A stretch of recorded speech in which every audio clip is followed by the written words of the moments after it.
Hello, hope you're doing well. Before we get started, the artwork I'll be working on in today's video is an official poster design for the first season of The Story of High Hopes, Low Rolls, an original animated series that my friends and I have been working on which retells the story of our homebrew Dungeons & Dragons campaign. You can watch the entire series so far right here on my channel, and if you enjoy this video or any of my other D&D content, you can actually find a whole range of behind the scenes and bonus content from myself and the rest of the High Hopes animation team over on our group channel, The Shrieking Wizard Co. The finished artwork from today's video is also available to pick up from our store right now, along with a bunch of other designs. So if you want to check any of that stuff out, all of the relevant channel, playlist, and shop links are going to be in the description and at the end of this video. Anyway, thanks for listening, now let's get into today's video.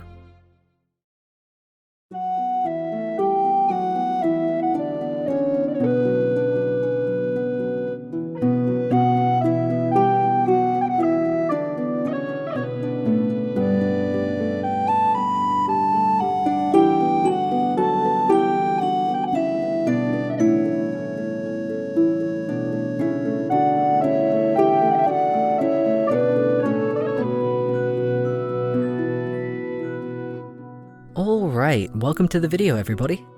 This is going to be a bit of a fun one because this is another installment where I'm kind of delving back into some of my archived recordings to show you the process that went into a slightly older piece that I really enjoyed making.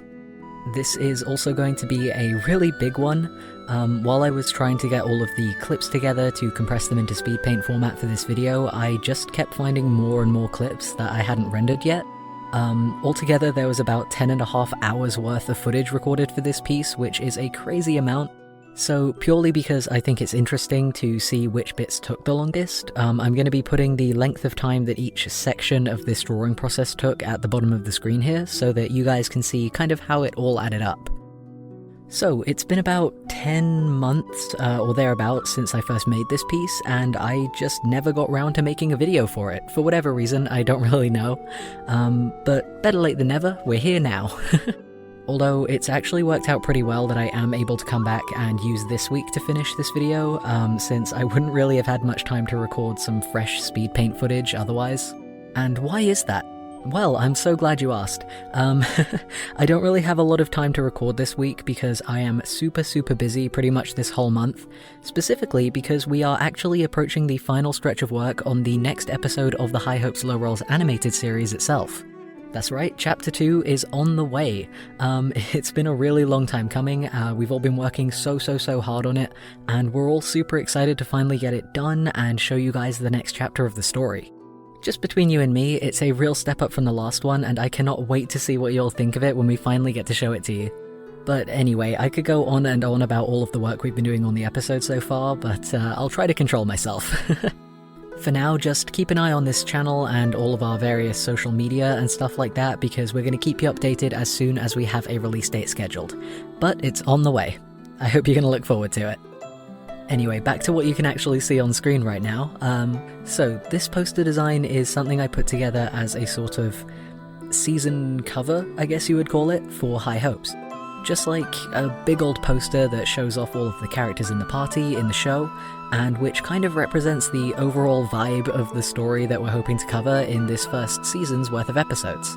It was also a great opportunity to go all out with a more painterly, heavily rendered art style, which, as I've mentioned in videos before, I don't really get the chance to do all that often. So it's always a ton of fun when I do get to branch out a little bit and experiment with some proper digital painting. But yeah, I figured if we're gonna make a poster for the animated series like this, then we may as well try and make it look pretty. I'll go into a bit more detail about that painterly stuff in a second, but first I want to talk a little bit about composition. If you're not familiar with the term, the composition of an artwork is basically just how everything in it is arranged on the page in order for it to achieve the kind of look that you want. And besides looking good in terms of art style and drawing skill, with big group shots like this one, getting the composition right is also really important. I tend to quite enjoy working on more crowded pieces like this though, because you can have a lot of fun with them. They're a ton of work, of course, but some of my favourite commissions and personal pieces that I've worked on in the past have been these kind of busy shots with lots of characters in them. I don't know what it is, just figuring out where all of those characters should go and how best to represent their personality within the space that they take up through their pose and anything else. It's like a really creative jigsaw puzzle. I don't quite know how else to explain it. In order to help figure out this particular composition, you might have noticed at the beginning of this video that I sketched up a really rough layout on paper and then scanned it into my drawing software so that I could add more detail digitally. I remember drawing out a bunch of different potential layouts for this piece and looking up a lot of different anime and movie posters for inspiration. Mostly stuff with a similar genre to at least what I think High Hopes would fall into. In particular though, I remember looking at a lot of the posters for different volumes of RWBY and anime films like Promare, because their artwork is just really nice to look at. As I always say, using references, especially taking reference from things that you personally enjoy, is the best way to learn and improve if you're trying to do something a bit complicated. So yeah, as per usual, this took a lot of just trying to apply composition techniques and artistic methods from the shows that I'm into in my own work, and I think it paid off. Now, I obviously do a whole lot of Dungeons & Dragons artwork anyway, so I get asked by quite a few people who are looking to draw their own parties what the best way to make a good composition is for that kind of thing. And truth be told, like full honesty, there really isn't any singular best way of putting a composition together. At least, I don't think there is, because there are just infinite ways that you could go about arranging everything in a picture depending on what exactly it is that you're trying to do with it. This is by no means going to be the full expansive stuff that you should consider when trying to compose a multiple character artwork, but I do at least want to try and take a second here to run you guys through a couple of the things that I think are at least really important to bear in mind. First off, how many characters are there? The number of people you need to fit onto one canvas determines how you might need to divide the space you have in order to make sure that everybody gets included, as well as how prominent they all are. 2. What are each of those characters' personalities like? The roles they play might also help to inform their placement. Boisterous characters might be charging forward to the front of the picture, while more timid characters might hang back. Alternatively, their personality might just give you an idea of how you want to pose them, and their proximity to the camera might just be determined by how prominently they feature in the story. And 3, and this one is very important. What genre and mood are you going for? Dungeons & Dragons party artworks are kind of a unique category with their own set of defining factors, but even within that field, it really helps to bear in mind the kind of campaign it is that you're drawing for. Is it funny? Is it serious? What's the tone? The best way I can sum this one up is that the layout of a horror poster, for example, is going to be very different to the layout of a rom-com. Unless you're watching, like, 50 First Dates with Mothman, because I think anything goes at that point. The point is, there are going to be infinite variables that come into play when it comes to making any artwork. And the only person who can really take all of the necessary factors into account and consider how they should be applied in order to bring the characters that you're drawing to life and make the artwork interesting is you, the person making the artwork. Learning anything new is daunting. Especially something as complex and detailed as learning how to put together interesting visual compositions. It's a science all its own. So ultimately, the best advice I can give for learning how to make interesting compositions, apart from taking those points into account and of course doing your own research in order to learn different compositional techniques, the best advice I can give is just that if you're trying to make good compositions, you shouldn't be afraid of making bad ones too. Like I said before, I had to sketch up a bunch of different potential layouts for this piece before I settled on one that I was happy with. I don't think I still have those sketches anymore, otherwise I'd put them on screen for you to see, but I went through between 5 and 10 different thumbnails that were just really cruddy before I landed on this one, which had a much more interesting silhouette and a clear arrangement that kind of leads your eye around the page as the characters bloom outward from the middle. It's the kind of layout that you'll see a lot in anime posters, which, well, if I'm being honest with myself, I'm a big old weeb, so that's really going to be my main source of inspiration for a lot of things. I tried to have each of the characters posed in a way that's representative of how they're going to be depicted in the show, as well as how they're played in our campaign itself. So let's go clockwise. On the left, we've got Gimgar, the rough and ready dwarven fighter, facing outward and looking like she's ready for battle. Followed by Gwing, the blue-haired rogue/ranger, just above her readying an arrow and looking very, very cool, because if you've listened to any of our behind-the-scenes content over on Shrieking Wizard Co., you'll already know how much we all agree that Gwing is just the coolest. Following along, we've got Ava, the dwarven druid, up at the back looking every bit her cheery self. And next to her is Nagar, the dragonborn barbarian who is just a good hopeful boy looking like a good hopeful boy. Below them on the right is Torlin, the dwarven bard readying her instrument to strum out a happy tune. Torlin is just a ray of sunshine, and I've said in speed paints before how she always makes me smile whenever I draw her. I personally can't wait for you to see her in action in the show so that you can all just join us on the Torlin appreciation train. Following on from Torlin, on the bottom right, we've got Rook the Wizard, along with his pseudo-dragon familiar called Xenia.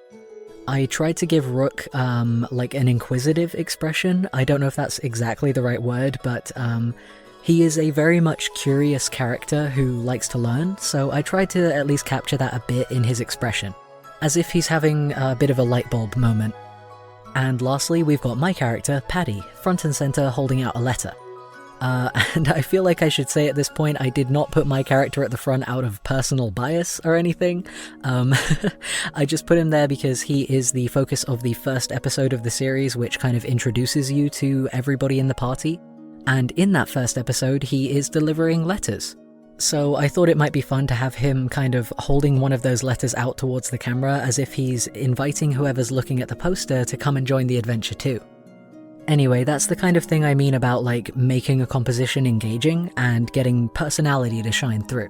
Hopefully you can see what I mean. Anyway, that's quite enough of that.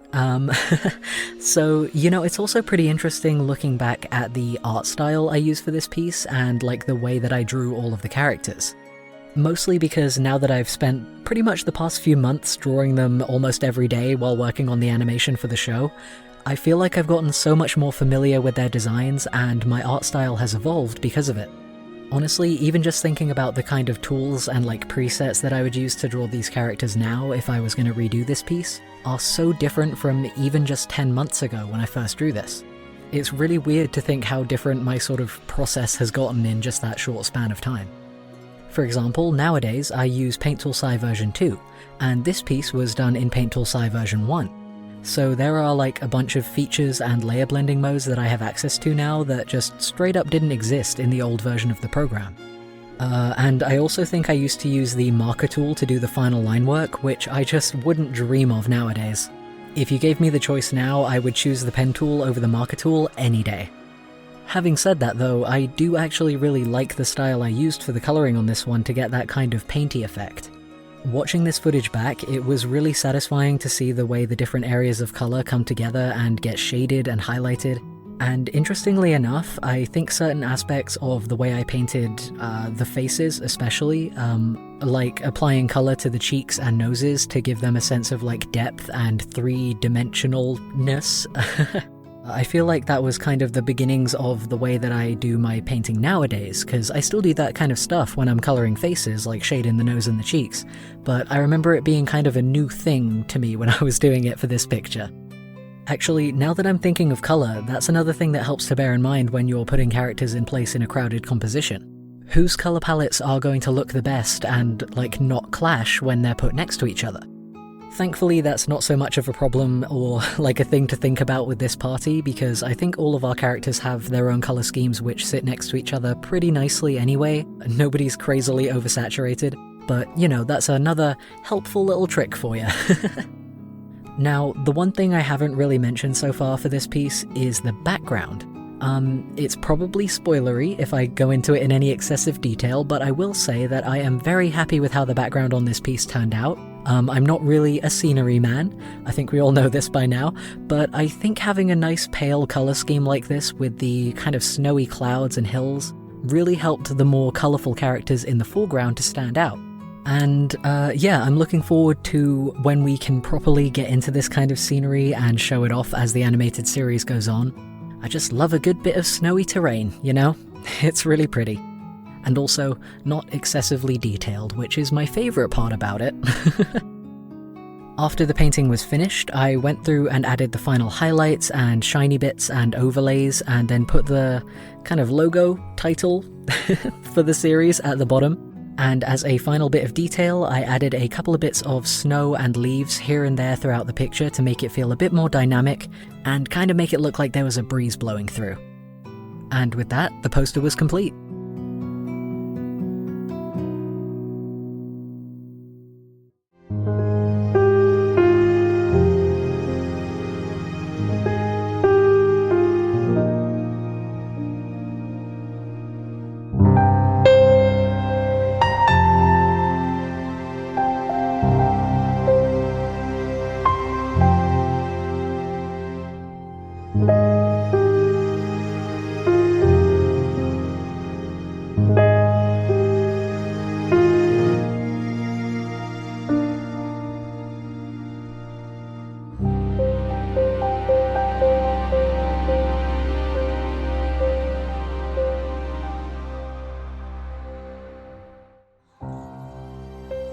man, it's always so fun to look back at slightly older pieces like this, because I feel like I relearn so many little things.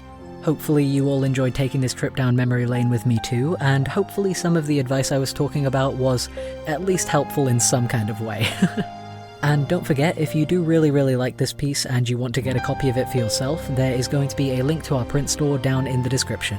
Like I said before, we are really close to finishing work on the next episode of this animated series, so I do hope you'll keep an eye out for that.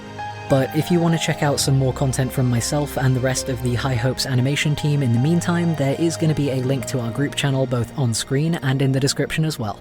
For now though, thank you very much for tuning in. I hope you are staying safe, happy and healthy as best as you possibly can, and I'll see you next time.